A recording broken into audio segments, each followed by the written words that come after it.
Oh, how many of you all have hurt your back?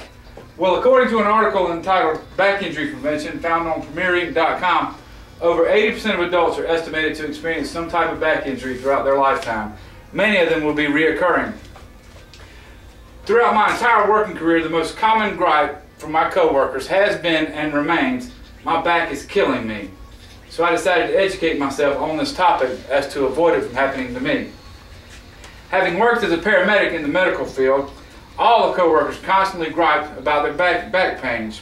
So like I said, I educated myself to avoid it.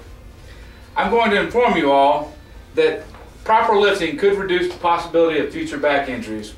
Today, I'm going to educate you all on 4 tips of proper lifting to avoid the possibility of future back injuries. How to lift, found on about.com, says to start by planning the lift with safety in mind. Assess lighting conditions, floor conditions, where you will be taking the object, what route you will take, and if anything is in your path, and is the item too bulky, heavy, or awkward for just one person to lift. Now that you know that the area is first, we're going to go to the second topic. Keep it close.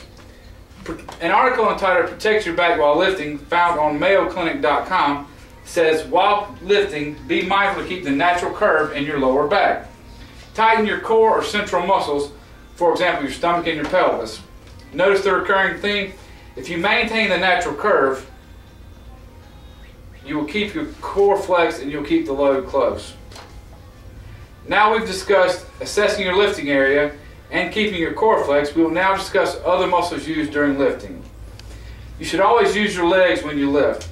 Your legs have some of the largest and strongest muscles in your body.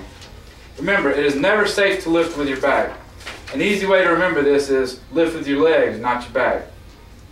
I've covered several lifting techniques to keep in mind while you're lifting a heavy load. The last bit of information is just as important as the other topics. Avoid twisting your body while lifting or carrying the load. Throughout the lift, keep your central and core muscles flexed. Turn by shuffling your feet, not by twisting at the hips. And again, by keeping the core from twisting, you'll keep the load close and you'll have your back in the natural position. Looking back, I would like to remind you all that my purpose was to inform you that proper lifting could reduce the possibility of future back injuries. Today I've talked about 4 of the proper lifting techniques to use while lifting or carrying heavy loads. And again, while working as a paramedic for 6 years, back injury were a common occurrence among my coworkers. Remember, don't become another statistic on back injury. Use these simple steps to reduce the chance of it. I hope you have found this informative and intellectually stimulating so that you might use it in the future.